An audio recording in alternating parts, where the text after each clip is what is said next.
छोरीले सबै सन्चै आरामै हुनुहुन्छ होला। हामी पनि सन्चै छौँ। यहाँ देख्न सक्नुहुन्छ हामी चाहिँ गाउँ आएको छौँ। नानीहरूको छुट्टी भएको छ नि त अहिले। ब्यालेन्स सरकारजीले गर्दाखेरि स्कुल चाहिँ 15बाट वैशाखको 15बाट छ। त्यही भएर हामी चाहिँ गाउँ आएको छौँ। अनि आज चाहिँ रहेको छ 2083 साल। आज चाहिँ नयाँ वर्ष नेपालको है। अनि सबैलाई नयाँ वर्षको धेरै धेरै शुभकामना छ। देश विदेशमा रहनुहुने सबैजना दाजुभाइ दिदीबहिनीहरूलाई नयाँ वर्षको धेरै धेरै शुभकामना। Happy new year everyone. अनि हामी चाहिँ गाउँमा छौँ। अब यताउता हिँड्न त अब टाढा जाने कुरा त भएन। हामी चाहिँ यहाँ हाम्रो गाउँमा एउटा खतरा रिसोर्ट खुलेको छ, एकदम राम्रो। अनि त्यही जानेको सोचिरहेको छौँ। अब हामी खानासाना खान्छौँ अनि नुहाइधुवाइ गरेर नानीहरूलाई नुहाएर रेडी भएर हामी यहीँ तल नजिकै छ रिसोर्ट छ। अनि त्यहाँ जानेर खाने रमाइलो गर्ने त्यही सोचिरहेको छौँ। अनि म आज हजुरहरूलाई हाम्रो गाउँको खतरा रिसोर्ट देखाउँछु, ग्रिनल्यान्ड रिसोर्ट। अनि हजुरहरूलाई वहीँ गएर म देखाउँछु नि त भिडियोहरू। अनि देखाउँछु अनि कस्तो छ अनि के सुविधा छ म सोधेर भन्छु। अनि हजुरहरू पनि आउनु होला। अनि साथीहरू, मेरो नयाँ वर्ष बिहानै सुरुवात भयो। मैले गिफ्ट पाएँ आज। अनि बुढालाई म बिग गिफ्ट दिएको भिडियो बनाउँछु भनेको नबनाऊ भनेर लजाउनुहुन्छ नि त, मान्नु भएन। त्यो म हजुरलाई देखाउँछु मलाई के गिफ्ट दिनुभएको छ। एकदम खुसी छु।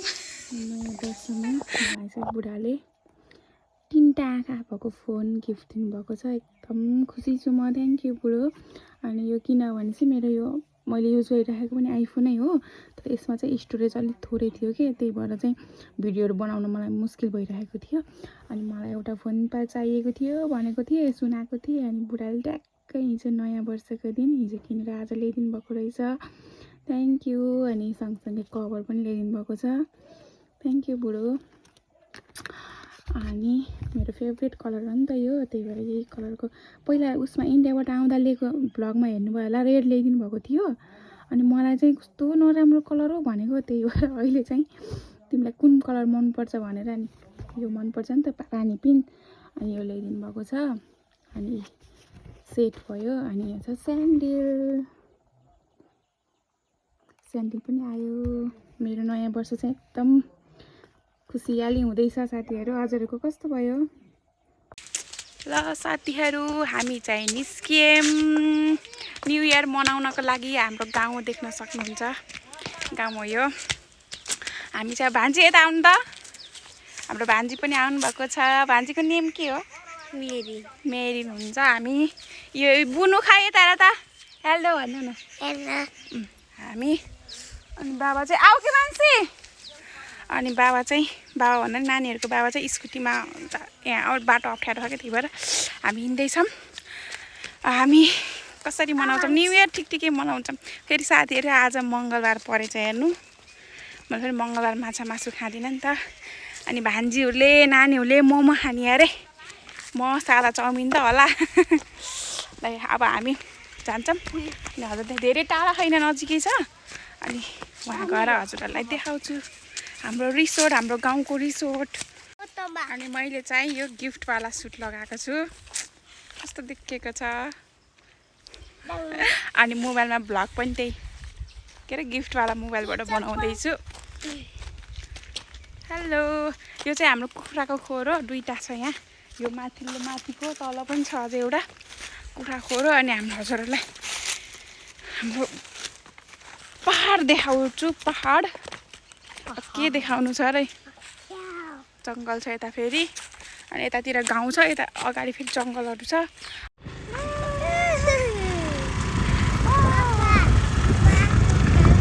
हामी चाहिँ बाई बाई गर्दैछौँ।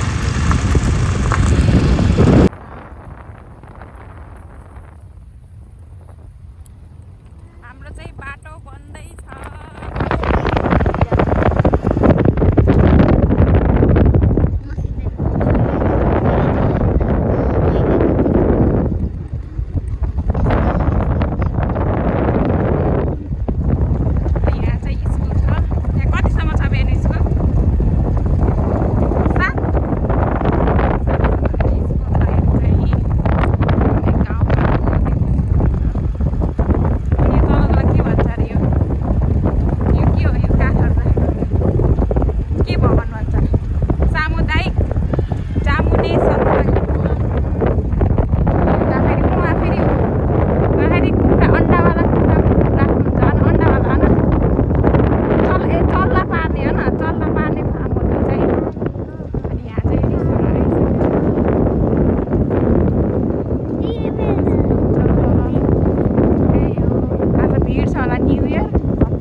यता हो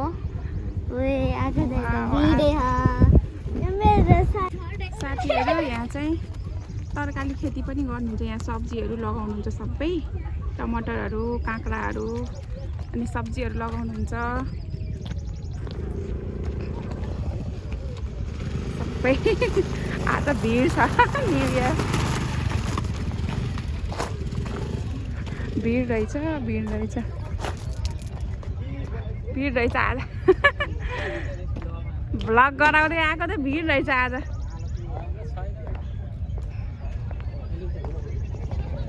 आज अलि भिड हुनुहुन्छ। टेन्ट हाउस पनि छ यहाँ, टेन्टहरूमा बस्नको लागि देख्न सक्नुहुन्छ। यहाँ फ्यामिलीहरू पनि आउन सक्नुहुन्छ तपाईँहरू। एकदम राम्रो छ, रुमको पनि व्यवस्था छ, यहाँ सबको व्यवस्था छ। यता दुगुर्ने होइन है,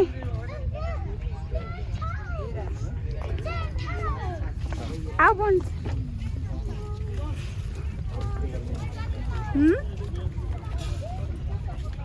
आऊ मान्छे।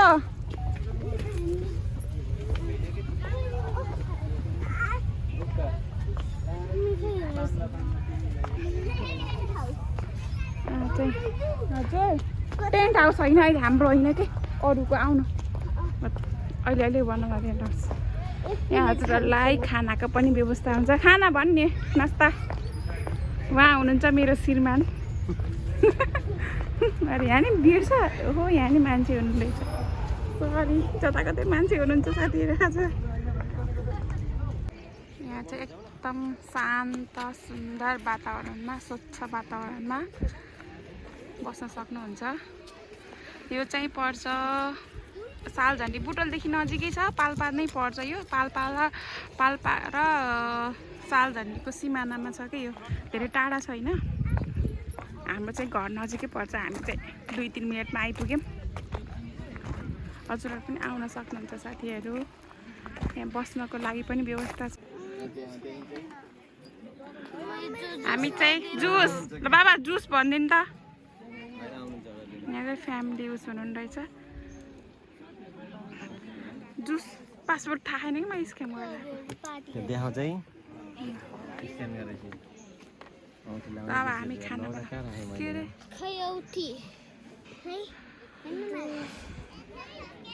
कस्तो लागिरहेछ न्यु इयर? रमाइलो भएछ मान्छे?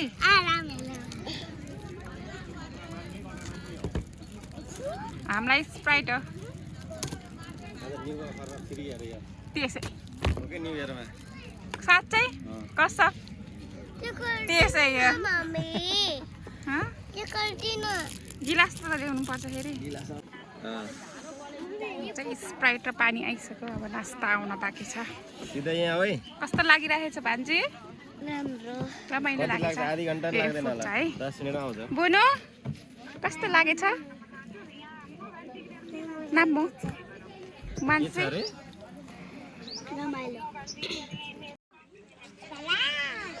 छिटै कुरा गरौँ।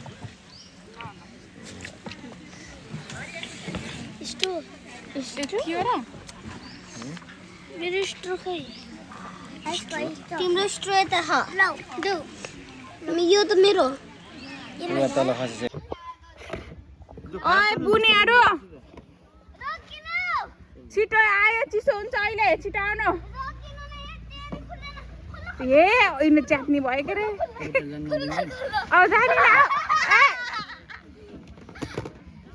यस्तो बा मङ्कीहरूलाई पनि दिएर हुन्छ त्यहाँ। ए म त भ्लग गरेर लाइभमै रहेछु म चाहिँ आज मङ्गलबार भेज। यति हो, आउनु छिटो। उसकै बुनी हजुर लोटेकोलाई उताबाट आऊ तिमी जाऊ। ए यिनीलाई कहाँ उस खान्छ नि त चट्नी लिनु न हजुरले। अलि त गएर खाऊ। म चाहिँ भेज। फेरि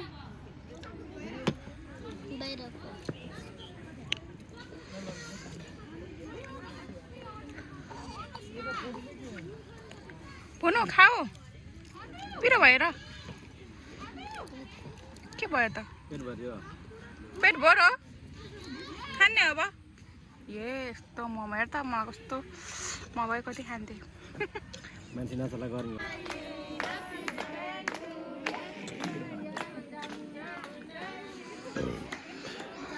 खै खानु भएन happy birthday happy new year happy birthday पनि रहेछ आज ल खाने होइन छिटो खानु जाम अब खाऊ छिटो खाएर जाने म चाहिँ भेज साथीहरू मोमो मैले आज मेरो मासु चल्दैन त्यही भएर छिटो पनि खान्छु म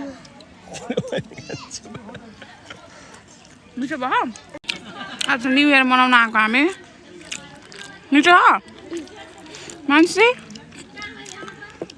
भान्जी बुनु मिठो छ कि नै बुनुको त छसिङ्गै छ सबैको मोमो छ मेरो मात्रै चाउमिन छ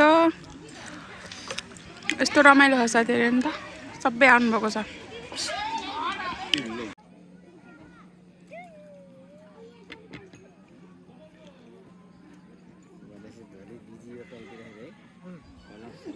हामी चाहिँ अब फर्किन लागेको तर हेर्नु न भिड अझै पनि त्यस्तै छ अनि अहिलेको नयाँ वर्ष हाम्रो यसरी नै बित्यो हजुरहरूले कसरी मनाउनु भयो अनि हजुरहरूलाई फेरि पनि ह्याप्पी न्यु इयर सबैजनालाई अनि अहिलेसम्म मेरो भिडियो हेरिदिनु भयो thank you so much by by